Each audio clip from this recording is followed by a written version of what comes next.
welcome to our 8th Zoom. Already we've done that many. And if you've tuned in before, you know our goal is to educate, inspire, and engage. Before I do that, I'd like to do a land acknowledgement. I would like to acknowledge that Amherstburg, located in an area originally inhabited by Indigenous people who have traveled this area since time immemorial. This territory is within the lands honored by the Wampum Treaties, agreements between the Shunabam, the Haudenosaunee, the Lenni, Lenape, and allied nations to peaceably share and care for the resources around this beautiful area.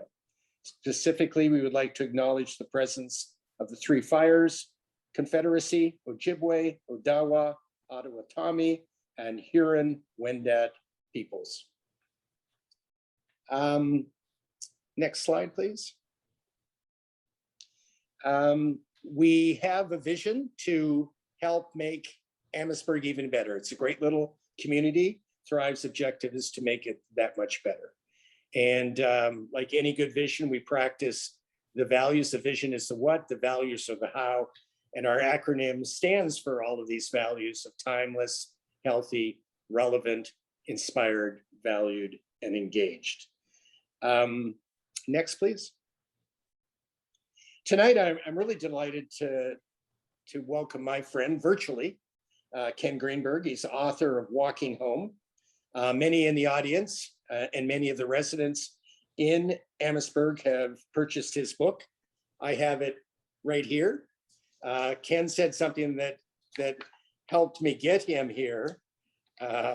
He wrote to me way back when I first started getting interested in community building and progressive urbanism. He said, "For Richard, a kindred spirit, I look forward to collaborating. I don't think we imagined doing it that way, Ken, in Amherstburg. We imagined doing it in Toronto, but here we are."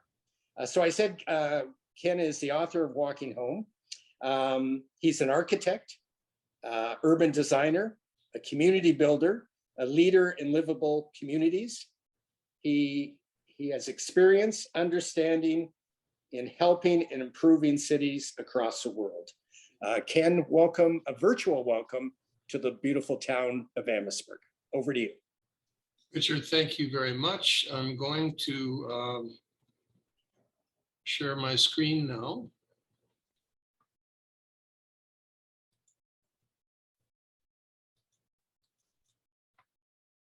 Are you all able to see that? I can. Okay. So I thank you for the invitation. It's great to reconnect. My wife and I had actually hoped to take advantage of your hospitality and come down and visit you in Amherstburg, but have to wait for another time. So we'll make the best of this virtually. So what I'm going to talk about is how the ideas that I wrote about in Walking Home, and some of you have had the opportunity to read in the book, would apply to a town like Amherstburg, a smaller place, not a big city. And what's really interesting is they do apply. It's the very same issues, the same challenges, the same opportunities, but in microcosm. And in order to tell that story, I'm going to talk about a few places that I have had the opportunity to work in of comparable scale. So the first one I'm going to talk about is Prince Albert, Saskatchewan. When I was just starting off as a young architect, I'd opened my practice in Toronto. I responded to an ad in the Globe and Mail from the province of Saskatchewan to do a master plan for Prince Albert. Prince Albert, home of John Diefenbaker, whom I met when I was there. Town of 30,000 people at the time on the North Saskatchewan River, had commissioned, through the province, had commissioned a master plan. And this was really my first opportunity to actually work at the scale of a small city or a town. And it was a tremendous learning experience for me. It really, having worked in bigger cities, lived in bigger cities, which are extraordinarily complicated and hard to understand, suddenly a lot of things became clear to me. So on this, you'll see automatically a few similarities. It's on a body of water. You're on the Detroit River. This is the North Saskatchewan River. The river was its place of origin, as it is for you. Its main street, I think in your case, it's Richmond Street, runs perpendicular to the water. No surprise. That's where, the docks and where things, when people travel by river, actually connected. And there is even at that time, a small, quite interesting downtown with some really good buildings that had been much younger than Amherst, obviously, but Amherstburg, but had been commissioned in the 19th century. I ended up working in a former opera house right on the main street where that star is. But one of the things that was happening was that I had to deal with was where the other star is down at the bottom of the image. They were planning to build a big mall a mile from the heart of downtown. And I met and worked with a lot of the local business owners in the downtown who were absolutely convinced that that would devastate their businesses and have a negative impact. I learned something about Western alienation too, because I learned that the people who were making that decision were on Bay Street in Toronto. And some of them probably had never visited PA or Prince Albert, as the locals called it. And in fact, they went and built the mall, and it had a devastating impact. So this is the plan I came up with. And it was all about reinforcing the structure of downtown, solidifying the main street, expanding on a public space where that opera house was, where I was working, creating that public square right in the heart of the main street, beginning to open up a bit of a riverfront park, and most importantly, creating a covered street mall right in the heart of downtown, where the function of the mall that they wanted to build outside downtown could actually take place and reinforce the main street. And of course, bringing new forms of residential right into the heart of the city. Well, I did a nice plan. I submitted to it. I came back to Toronto and it didn't happen. And so this is what downtown Prince Albert, so-called downtown Prince Albert, looks like. It's a sea of parking lots. It has been literally decimated by the suburban growth that you see. And if I go back to two images, you can see something that I know from looking at Google Earth is very familiar to you, and that is the ring of new suburbs surrounding the historic fabric that take the form of the familiar cul-de-sacs and so on that you see there. All very much car-oriented, even for this small place. And so this is obviously what happened. And if you see the reddish building on the main street, you see the little square, that's where I actually did my work on that plan. I spent 3 months in Prince Albert. So I came back, and several months later, I was contacted by David Crombie, arguably perhaps the best mayor that Toronto has had in the last 100 years, to join the city and set up a division of urban design within the city of Toronto. And that really changed the course of my career. And it was based on the experience that I had in Prince Albert. So this is the book where I tell a lot of the stories of all the places that I ended up subsequently working on.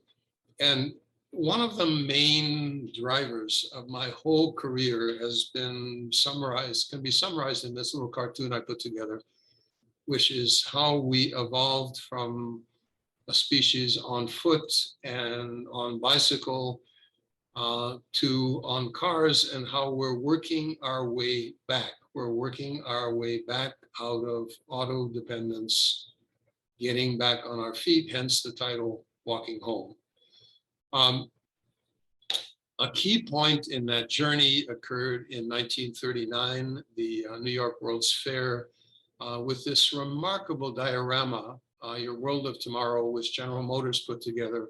And General Motors was not just selling cars. What they were really selling was a way of life based on the automobile. And if you look at this image closely, you can actually see the beginnings of the Cloverleafs, the Interstate Highway Program that was to come with Dwight Eisenhower, the major arterials, and exporting growth out of cities based on the car. These are a couple of shots from a movie that I was featured in. It's called Radiant City. It's a mockumentary about life in suburban Calgary. Highly recommended. It's very entertaining. It's made by a partnership of a documentary filmmaker and somebody who did comedic dramas. And on the left, the person you see in the rearview mirror is questioning his life for all the hours he spent sitting in his automobile in conditions like the one you see on the right.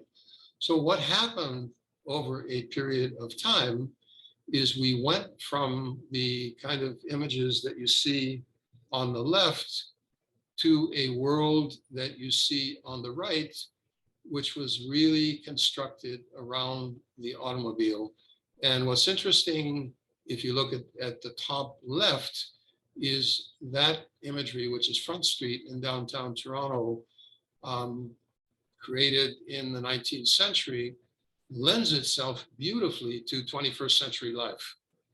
But the images on the right are such that it's really not intended for a human being to be in that world on foot. It's extremely inhospitable. Everything is designed to be experienced in the car. So the world has really changed since all of that occurred. And that post-war, very dominant paradigm, which you see represented there, has actually tested to failure. The roads filled up as quickly as we built them. That's a Life magazine cover from 1960, showing that happening to the interstate highways. What we were less conscious of is the terrible impact we were having on the atmosphere, inducing climate change. We were perhaps even less aware of the effect we would have on public health, chronic disease, particularly on young people, but not only on young people with a sedentary lifestyle or being driven everywhere that was leading to obesity, heart disease, hypertension, diabetes, and so on. And the fact that we were mainlining fossil fuels with all of the problems that that has created.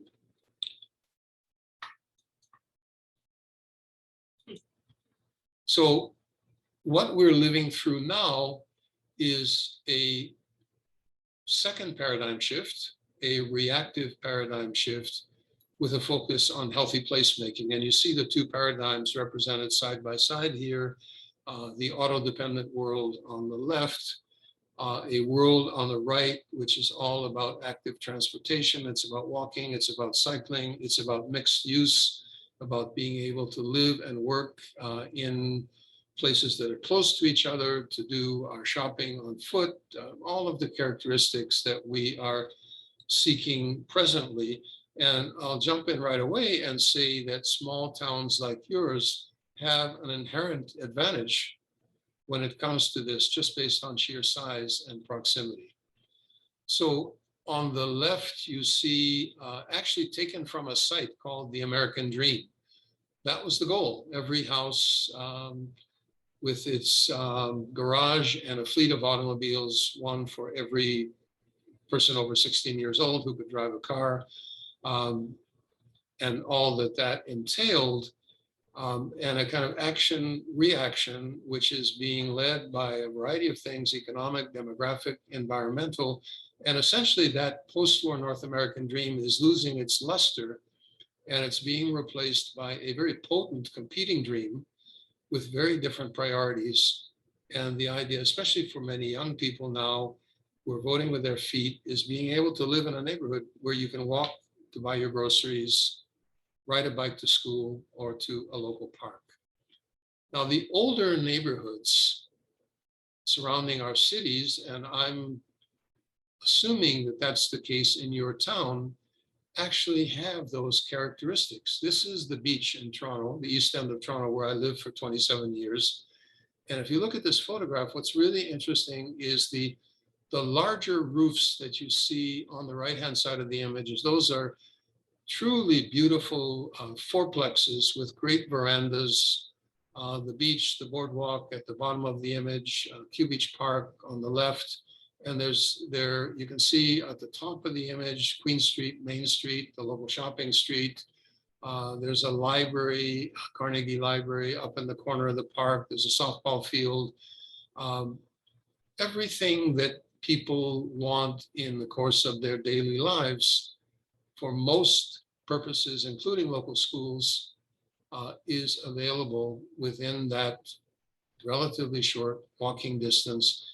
And there's housing for people of a variety of different income levels, different family compositions, rental and ownership, all available. The mayor of Paris has popularized this idea, which she refers to as Le Paris d'un quart d'heure, the 15-minute city.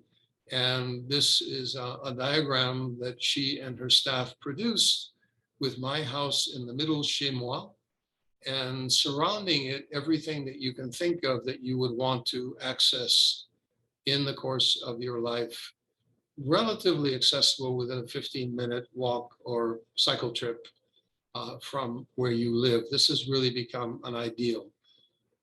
Medical officers of health have become very involved in this whole discussion in a way that they weren't when I started working, clearly.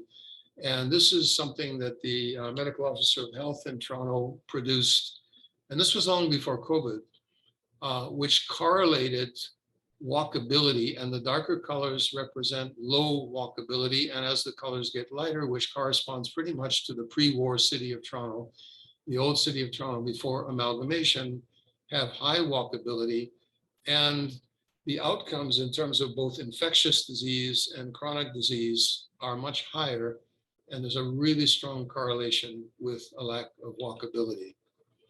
This is also true for mental health. This is really interesting. These are X-rays of the brain after sitting quietly and after the stimulation of a 20-minute walk, which you see on the right. So our well-being, not only physically, but mentally, is very much tied up on this. So here's my next tale of a town. I talked about Prince Albert. So lo, these many years later, this year, in fact, I was approached by the good citizens of Port Hope, which is on Lake Ontario, an hour and change away from Toronto, to the east, by a good friend of mine, Richard, who, like you, is somebody I knew and worked with, Bill Wilkerson. I don't know if you knew Bill. He was the executive assistant to Mayor Art Eggleton. Yep, I remember Bill. For all the years that he was there. Well, Bill now lives in Port Hope, and he and his neighbors were in the midst of a kind of arm wrestle over the future of Port Hope, and he brought me in to work with them. And it was all around a particular development. You see a plan of subdivision that was proposed on the right, and it had to do with knocking down or demolishing a beautiful woodlot and producing a very standard auto-oriented suburb, the famous Phase 5 Mason homes for residents there. And they really wanted me to give some advice on, was this good planning? And if not, what they could do about it. And I, rather than just commenting on this one particular development, I said that this was really raising much bigger questions about their future. So they're a city they're a little smaller than you, 16,000 growing to 17,000, again, on a body of water, again, the little main street perpendicular to their harbor, which is on Lake Ontario, a little bigger than yours. But then you can see the beginnings of suburban sprawl happening around the edges.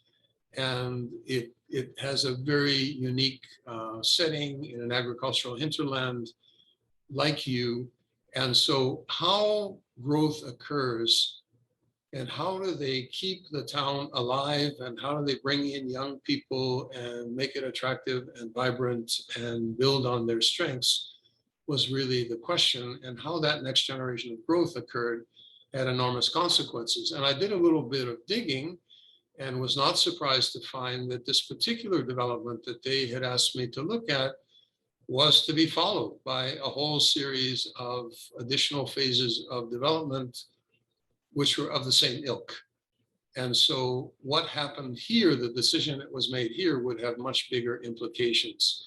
And in fact, what they were doing is replicating in microcosm a ring of auto-dependent suburbs surrounding their highly walkable historic downtown. And the real question was, did they want to do that to themselves? And what's so interesting, if you look at this Google Earth photograph, this is a miniature of amalgamated Toronto.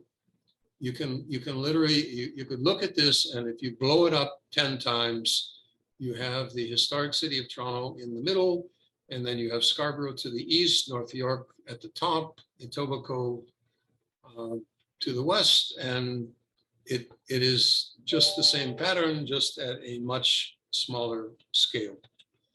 So the site in question that they had asked me to look at was actually a 20-minute walk or a 5-minute bike ride from this unique downtown environment. And I've been kind of looking at yours on Google Earth, and you have something very similar to this, probably very similar vintage, very similar kind of 19th century history, early 20th century history. It has all the attributes that planners all over the world are now talking about. This is the mayor of Paris's 15-minute city. It's got it all. It's very attractive, very walkable. My wife Etty and I went and walked the place with Bill and his wife, and we were really entranced. And then the immediately surrounding neighborhoods, like yours, also possessed those extremely desirable characteristics. The houses with their front porches, very sociable, the beautiful street trees, entirely walkable. But the moment you got into their version of the inner suburbs, you can see immediately what happens is, in some cases, there are no sidewalks, or the sidewalks that exist on one side of the street are very narrow. And what really dominates the streetscape are the garage doors and the parking pads. And at many times of day, it looks for all the world like a parking lot with people attached to it. So they had adopted, Port Hope had adopted a strategic plan that acknowledged the unique characteristics of their city, its special character. It had a vision statement that had, all the good things, enabling sustainable economic growth, conservation, et cetera, et cetera. And in particular, it had two goals, which was the desire to have a multi-generational community with opportunities for young people to come, affordable housing, and so on. But what it failed to do, and this is why developments like the one that they were asking me to look at, was to speak in any explicit way about the paradigm shift from auto dependence, about enhancing active transportation, pedestrians and cyclist experience, about social infrastructure that would support community life for all ages, the so-called complete community, about a diversity of built form, not just single family houses, but housing for all ages, creating a strong sense of place in new areas, and the value and importance of public space and the public realm. Those were kind of missing from the strategic plan.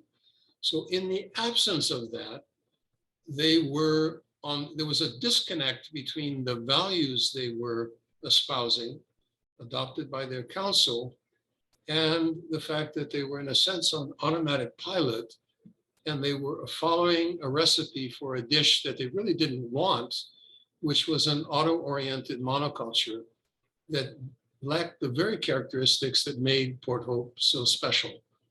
So that they were out of sync.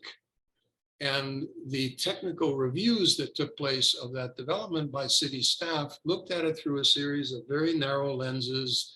There was a traffic study, there was a tree inventory, environmental impacts, parkland dedication that was going to happen somewhere else, compliance with the zoning bylaw, natural heritage, but there was no lens that looked more broadly at the quality of life, livability, and sustainability in a larger sense. So the community had actually intuited, oh, I'm admitting one of my colleagues, Mark Nikita, a great architect from Detroit and former mayor of Birmingham, with whom I work closely in Detroit. So welcome, Mark. And I think I saw his partner Dorian on as well. And so if I'm right, welcome to Dorian. So the community had intuited this change. They didn't quite know what to do about it. And this is what they said to their council. This is 2020, not 2004. Council should not accept arguments based on OMB's decisions, which may have been appropriate 16 years ago. Our suggestion to council is to work with the developer regarding all phases of their lands in Port Hope and create a plan that recognizes the reality of climate change, that fits the 2019-22 strategic vision of Port Hope as a unique, inclusive municipality focused on balanced growth, heritage preservation, an age-friendly community, and waterway enhancements. In other words, how do we mesh the gears? How do we get a plan that actually works? And so the question they asked me is, it's great. You've shown us older towns, older neighborhoods like the beach that I showed you a moment ago. Can we still do this in our time? Can we make neighborhoods like this? And I showed them one that I worked on in the town of Oakville, which is just west of Toronto, with a progressive developer. It's a little development called Morrison Common, which you see here. And this is on the edge of a creek with a green network. So instead of backlotting along the edge of the creek, it makes it a major park feature with a trail. It has at the heart of it a common, which you see there. It has a whole variety of different types of housing. If you look carefully at the image, you'll see some small apartment buildings with units that are suitable for singles, for older people. There are single family houses, there are semis, there are row houses, there are duplexes. There's a small community center. There are laneways, so the houses all have front porches.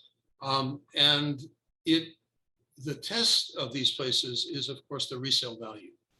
That's how you know if they have really succeeded.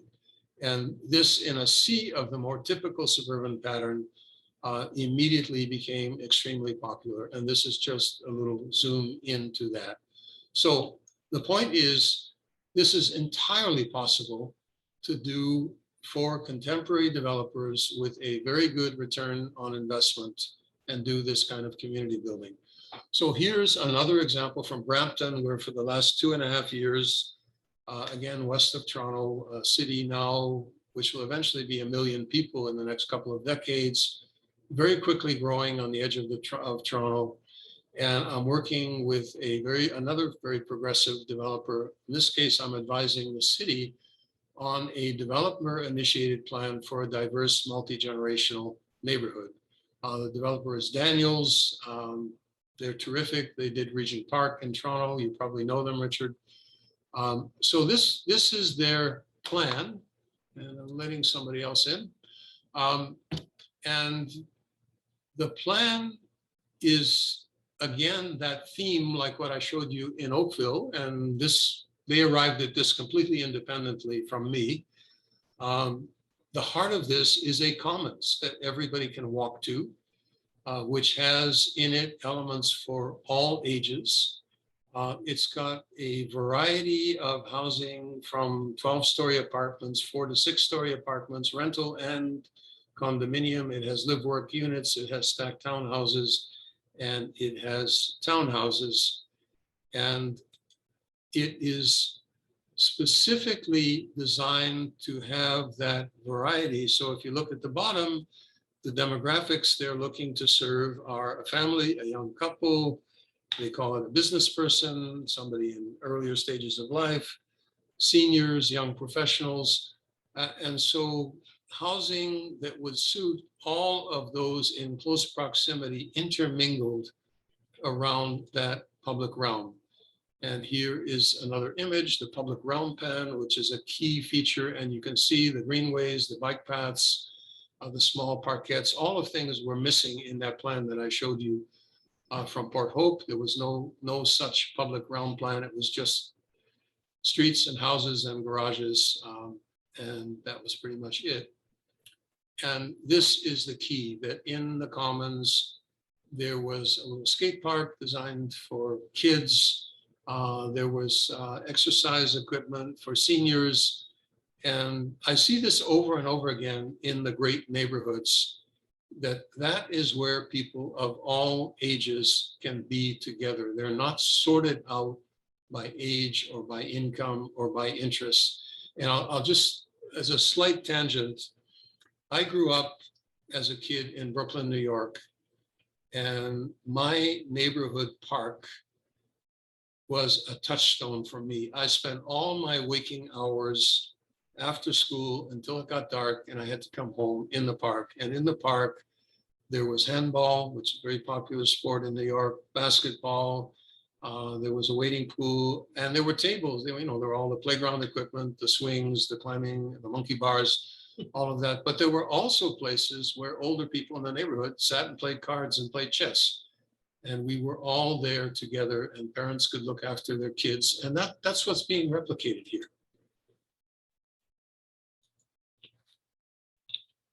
So in order to get to something like that, what you need is a shared tangible, and by tangible, I mean something you can visualize, you can look at, and you can walk yourself into the image, community vision for the future. And back in the 90s, I worked with St. Paul on the Mississippi. St. Paul is a city that when I started working there was hemorrhaging. It was losing population, it was losing jobs. Its downtown looked like the sea of parking lots that I showed you in Prince Albert. Much, much bigger city, obviously, than Prince Albert. And I ended up working there for 10 years for 3 mayors, Democrats and Republicans, which is really interesting. And I developed I produced a development framework for them, which 23 years later is still being used by the city to guide development. And as part of that development framework, we created this image. And this image, nothing has turned out exactly precisely like what you see in the image. But in fact, everything that was in this image has happened. So the banks of the Mississippi River were hard-edged for the barge fleet and denuded of all vegetation, have become these beautiful parks on the river. In the lower left-hand image, that neighborhood that you see with the kind of curvilinear streets, which is the upper landing, has actually come to be. And at the time, that was occupied by a highway heading to the Twin City Airport. And within the downtown, all of that new residential has actually filled in. So the image provided the guideposts, the aspirations. And what was fascinating is both the city, the county, and a number of private companies took this image as a little postage stamp and they put it on their annual reports to reflect an aspiration that was shared broadly by the public and private sectors. So there is underlying this a methodology that even for a small city, a small town, like Port Hope, like Prince Albert, like Amherstburg, what you need is a working methodology, which is both an expression of your vision for your future, and it takes your values that are in your acronym and makes them a little bit more physical. It provides a living tool. And now that we have the ability with computer simulations, which I didn't obviously have in the earlier years, you can literally provide a real-time synthetic overview of land use, built form, public realm, mobility, economic and social factors on GIS, linked with GPS, a concrete visualization of future possibilities that can test alternatives. It guides coordinated efforts by all the actors, public and private. It combines goals, policies, plans, projects, strategies, and identifies priority actions. And it gives you an ongoing way to monitor progress and reset the bar. And as I mentioned, in the case of St. Paul, it has been continuously used for the last 23 years. And a few times over the years, I worked there for 10 years with the three mayors, and I've been called back a number of times to sort of have a look and see what had happened. Now, it all began with developing 10 guiding principles in a series of community meetings before we developed the framework. And the 10 principles sound so simple, and they are, but they needed to be discussed. Evoke a sense of place. What did that actually mean for them? What were the characteristics of their city that they most valued?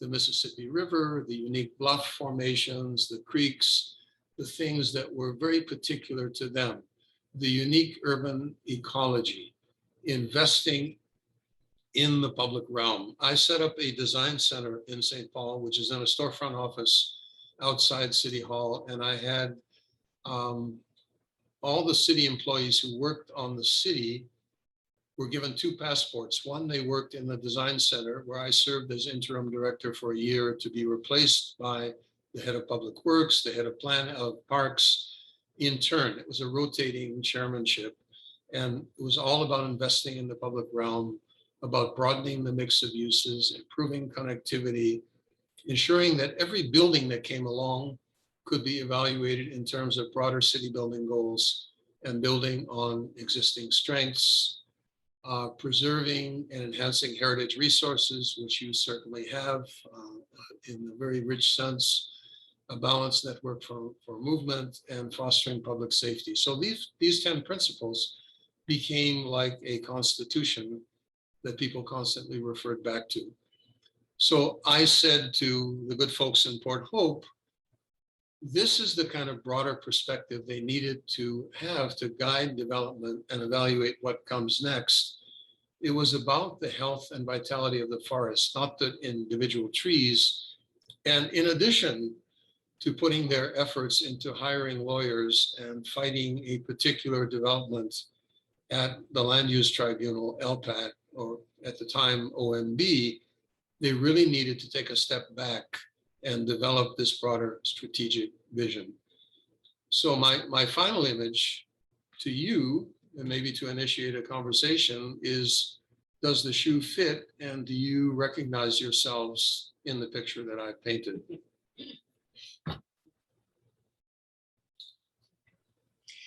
Ken, that was really interesting. Wow, there's a lot to unpack there. I do know, just the sidebar, there were two slides that showed what walkability did to the brain and stuff. Renee, who's going to go before town council to champion the continuance and improvement of our open streets. Renee, I can see those two slides finding their way into your presentation. So tell me, so what's going to happen in Port Hope, do you think? Well, I think what has happened is the folks in Port Hope have really mobilized around this issue. They organized a Zoom where I spoke to the council and the mayor. They are in the process of renegotiating with that particular developer. But I think more important than that, as I said, they're going from the trees to the forest. They're now looking at the future of Port Hope, and they're going to put pressure on the next generation, or both the existing council and people who will run for council, to really think about the future of their community. And one of their particular goals is they want to, and actually COVID has made this more possible than perhaps it was, because we're getting a dispersal away from places like Toronto, which is, the nearby big city, to places like Port Hope, where people can work remotely and they can find greater affordability and a quality of life that they couldn't provide. And so how do they optimize their assets to attract a younger generation to come to Port Hope and raise families? And so that quest for those qualities that younger people are looking for is really top of mind for them. So you obviously had to other leaders had to mobilize those people to get interested. That's tough to do. We have 20 people in this call right now. And as I explained to you before you went live, probably double that number. We'll watch it later. But it's tough to get people galvanized behind an idea. And I know that, leading companies that I've done multiple times, it really started with a vision. We can honestly say our town does not have a vision. It doesn't really know what it wants to be. And then it doesn't really think through all the how-tos of that vision. So what success have you had rallying the troops, if you like? Or how did you rally the troops? Or how did they rally the troops? So I'll come to that in a moment. But what's happened, Richard, over the course of my career, obviously Prince Albert was a case of learning from failure. The plan that I did, which, interestingly enough, I think had a lot of really good ideas, just didn't go anywhere. I was there for 3 months. I submitted my plan. It probably sits on a shelf in somebody's office somewhere gathering dust, if it's there at all. I didn't have the ear of the powers that be. The people I was trying to work with, the local business people there, obviously didn't have the clout that they would have required to make the change. But when I came back to Toronto and I worked with David Crombie and his colleagues in the Reform Council, I was dealing with a body politic that had the will, the desire to make the big changes that Toronto made. And ever since, this task of getting to walking home, I can say, has become easier and easier as the ideas have gained traction. So the locus of the discussion has shifted from whether or not to make the paradigm shift to what are the modalities of how do you do it? How do you change practices? How do you change standards? How do you change getting people out of silos and working together? So back to Port Hope, which I think is in a very similar situation to yours. I was talking to a group of a size very much like yours.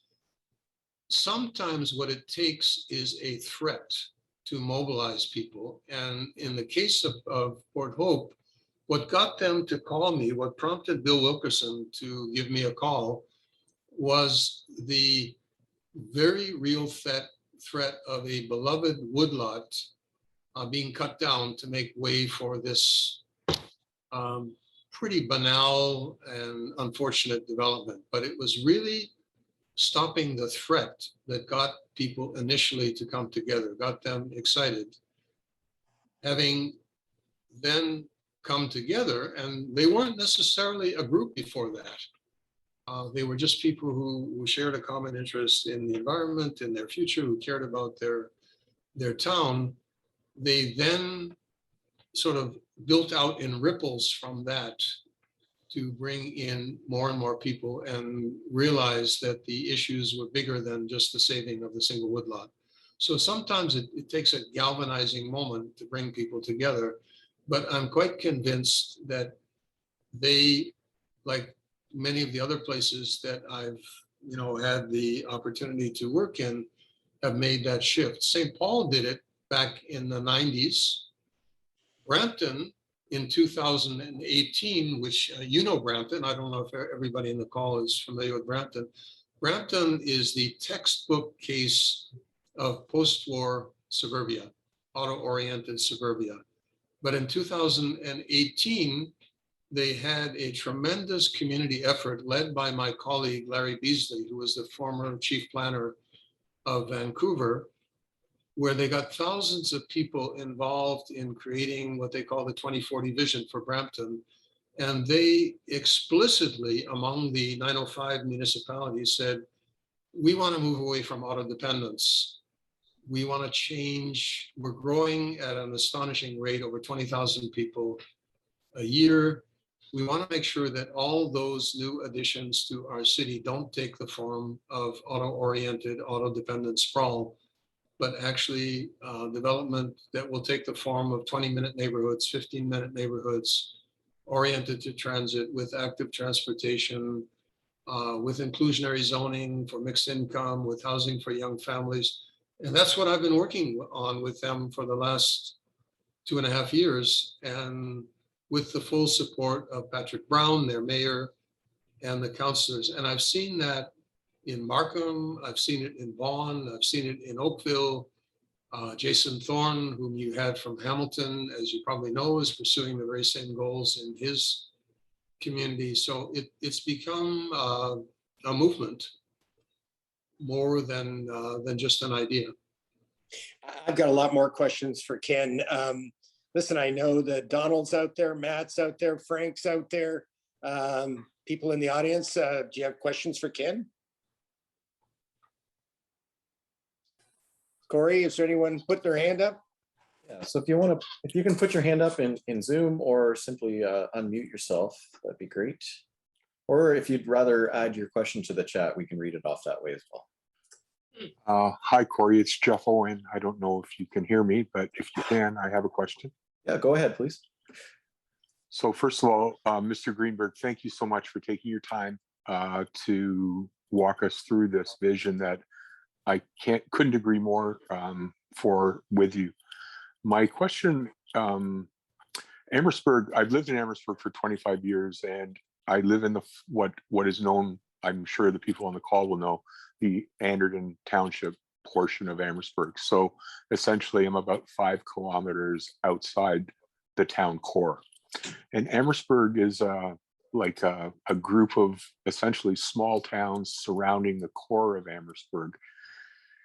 Some of those places are drawn into the core of Amherstburg, and the Thrive team and a lot of the visionaries of our town have done a really good job of developing the downtown and making it walkable. The open streets thing is terrific, but we run the risk in the active transportation world of being, say, 5 to 10 kilometers away, and the only thing that connects our little communities to the bigger Amherstburg community are sort of serious roads we'll talk about, like 4-lane roads, like Front Road going up towards where I live on Edgewater and out into McGregor and so on and so forth. I don't expect you to know all those places. However, is there any vision of the ability to tie those outlying or satellite communities back into the bigger community, if you will? So I don't know the situation well enough to know if what I'm going to say now is applicable. I assume the geography where you are is relatively flat. Would that be the case? Of course, yes. It's, yeah, pan flat for sure. So, I worked with the city of Amsterdam for, again, in that case, 3.5 years. And so I became very familiar with cycling in the Netherlands, which became my way of getting around. And there is a phenomenon that is called road diets, which is to take those rights of way and develop protected cycling facilities. And it's more than just a painted white line. It has to be something that really makes people feel safe. But the distances that you're talking about, 10K for cycling, That's not a big distance. For sure. I agree. And I have no issue with that. I think for our town, in order for, like, a lot of people from the suburbs, we'll call them the suburbs, the smaller communities, drive their cars into Amherstburg to take advantage of the community, if you will. But that defeats essentially the purpose of the active transportation thing. So I think it needs to be, anyway, I'm mumbling now, but the main center of the town is still inundated with vehicles because people want to come there and walk through it, if you will. And it's really defeating the purpose, I guess. No, 100%, you're absolutely right. And so again, just to complete my thought, one of the things I would do in your shoes is I would look at the larger catchment area that you're dealing with and really work with your transportation folks. And the good news is a lot of the younger generation of transportation engineers, they no longer call themselves traffic engineers, are really interested in active transportation. And there are a lot of really good designs now for creating a safe, complete cycling network.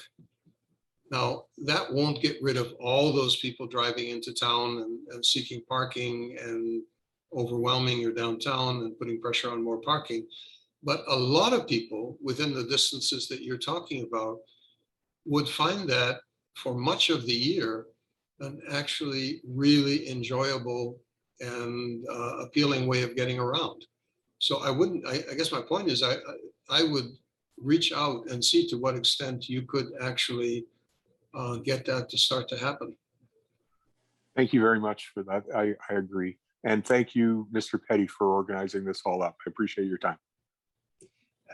Who else is out there that wants to ask kind of question? I've still got more, but I'd rather everyone jump in. I see Frank's got his hand up. Frank DePasquale, you can go ahead. Thank you for addressing me. And thank you, Mr. Greenberg, for your presentation tonight. By the way, you all can call me Ken. You don't need me. Thank you. Thank you, Ken. Your portfolio is so amazing of all the projects you've been involved with. What I'm interested in was your work with Regent Park in Toronto, because that was a housing project and you were tasked with trying to bring it together and open the walkways and the cycling and the trees. And, you know, we kind of could use that in Amherstburg. And we have a bit of a concern with our Centennial Park. It was a 26-acre jewel, but the school board bought it. And there's a remaining 12 acres left that there's a struggle to leave it as parkland or develop it as subsidized housing and stuff like that. And it would be interesting to see how we could meet that challenge. So, I mean, there's so much to say about Regent Park. I began working with the residents in Regent Park back in 2002. And for those of you who had a chance to visit it now, almost 20 years later, it's amazing how it has changed. But Regent Park builds on a trajectory in Toronto that goes back to the St. Lawrence neighborhood, which is from David Crombie's time, which I also worked on.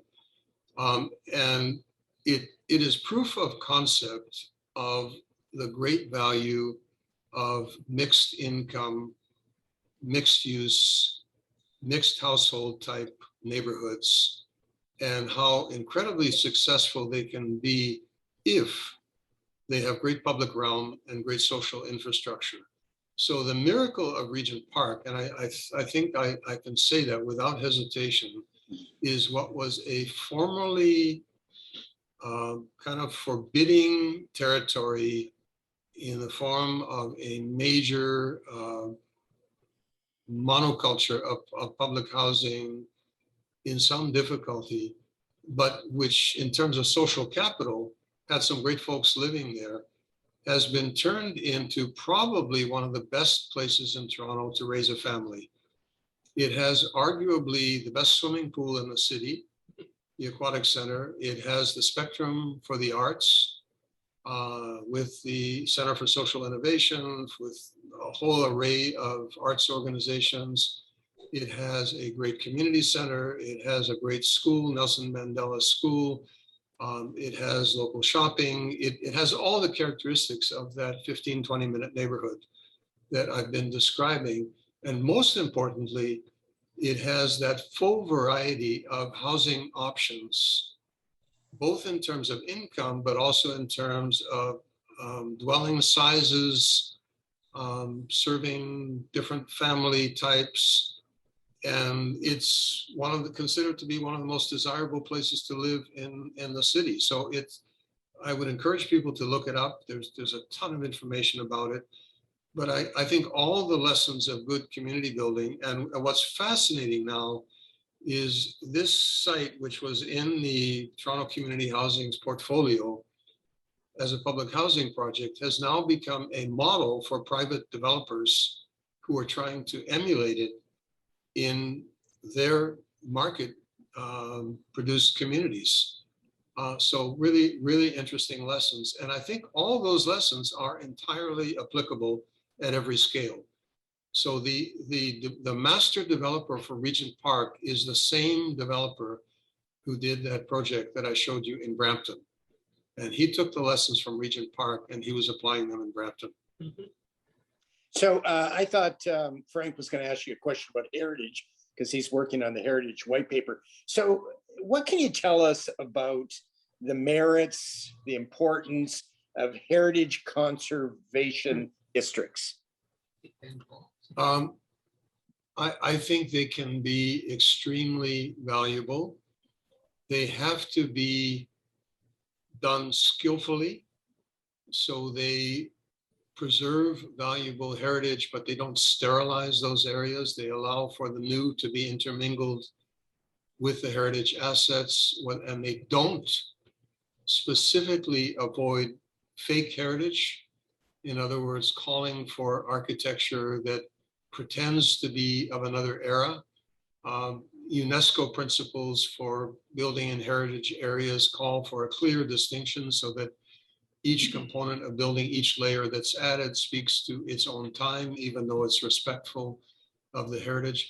But I think the key word is district, that it's not about individual isolated artifacts or buildings. It's about the ensemble. It's about the streets. It's about the streetscapes they form, the public spaces they shape, the street typologies, the parks. It's really understanding the whole environment as opposed to getting fixated on just saving individual pieces and losing sight of the whole.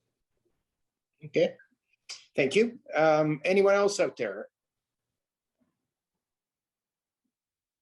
So let me ask you another question, Ken. So you were, and this people won't know this area, I don't think, the viewers tonight, the Kings area of Toronto. You know, a lot of buildings of the same age as a couple of streets in Amherstburg. Huge success, all kinds of innovative organizations. Some of the smartest, most creative people in Toronto are living there, working there. What was tell the group about Kings and what did you do to really open up that area so positive? Because I'm thinking for the people watching, I'm thinking about the Murray Street, a little street with all kinds of buildings, bad shape. You know, how do we get those to be Kings-like? So, you know, all this goes back to one of the really powerful observations that Jane Jacobs made in her book, Death and Life of Great American Cities, which is about the fact that new ideas can often happen more easily in old buildings. And the mix of old and new is really important. And, you know, she was basing that on her acute powers of observation, looking at warehouse districts in older cities and how some of the really interesting things in those cities happened in the conversion of those warehouse buildings. I can say from my work in Amsterdam that oddly enough, it was in the 17th century canal houses that you had some of the most interesting and innovative new businesses and new ideas appearing. Same idea. So back when Barbara Hall became mayor of Toronto, this was around 86, 87. I can't remember the exact date of the election, but it was one of those years. She did what new mayors sometimes do. She convened a little ginger group and said, great, I won the election. Now, what should I do? It's not as simple as that, but what are some of the interesting things I could do? And she invited Jane Jacobs, who I have to acknowledge as my great friend and mentor, in fact, a great friend to Etty and myself. And I go back to my student days in Toronto. That's how long we knew each other until her death in 2006.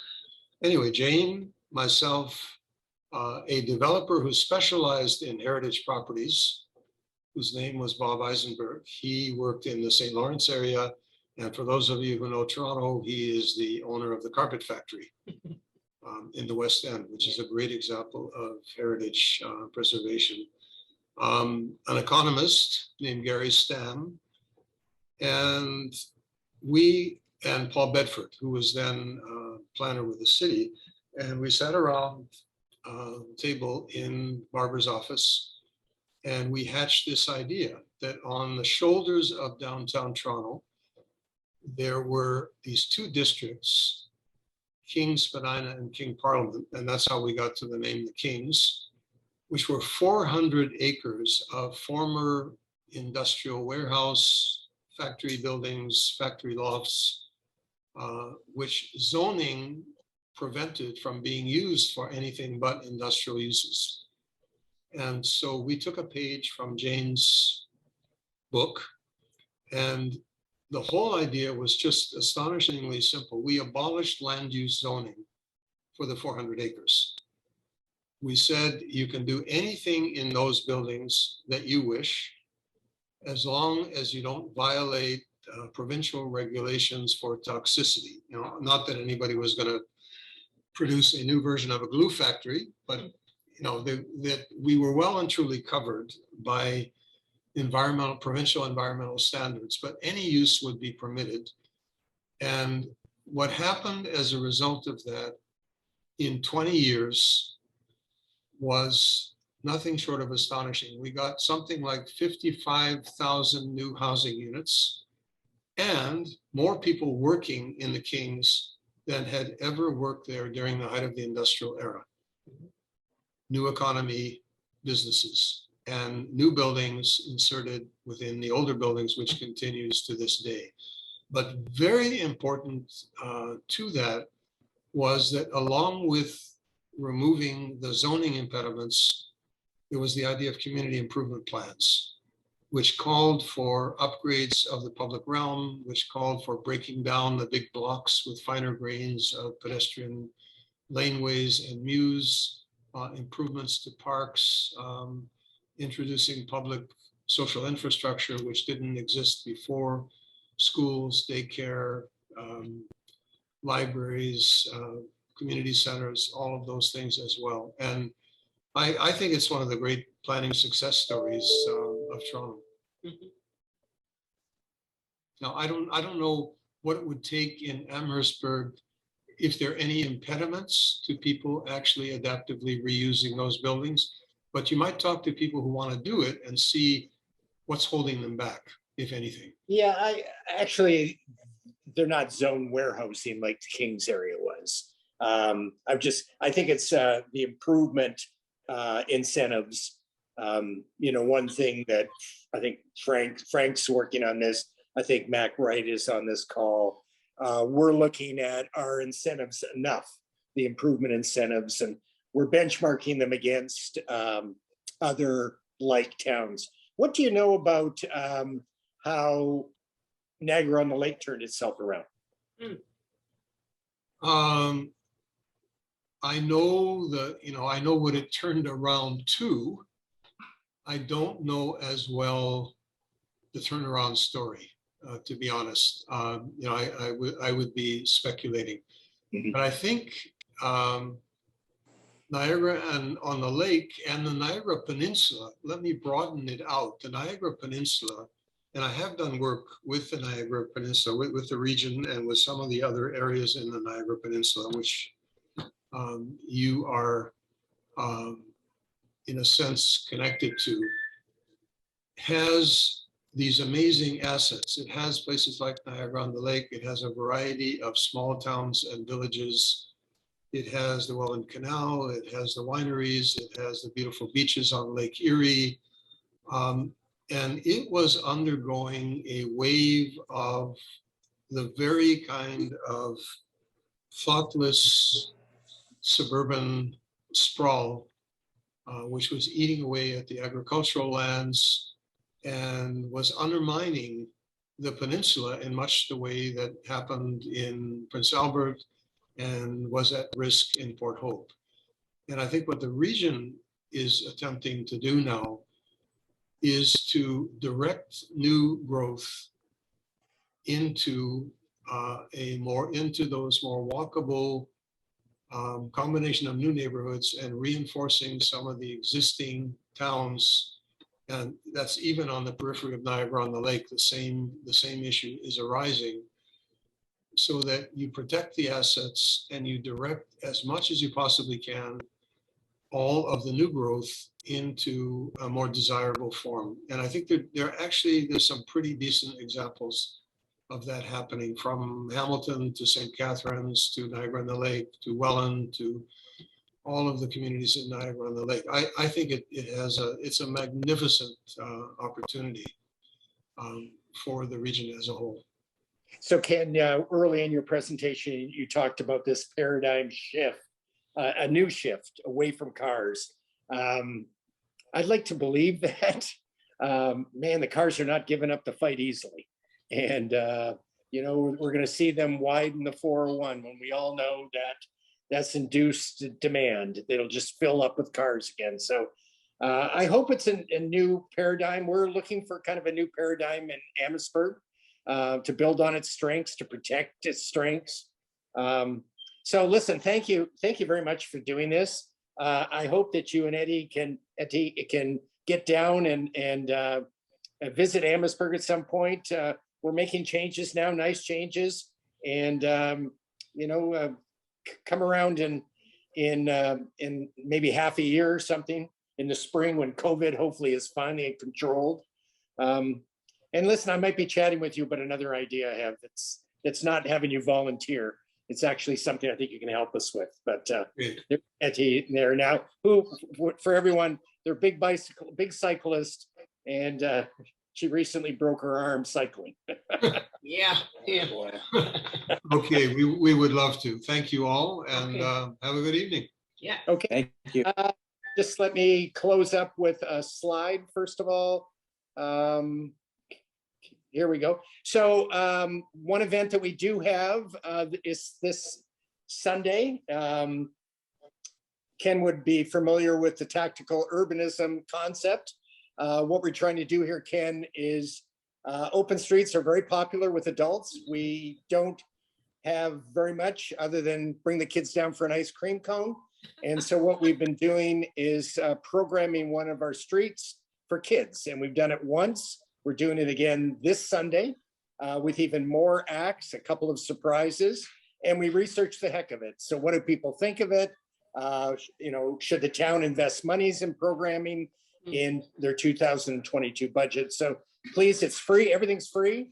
Come down and visit it. It starts at 11 and goes right to 5. So on that note, I'd like to thank the Greenbergs again for doing this, and for everyone tuning in. And, please help us make Amherstburg even better. Good night, everyone.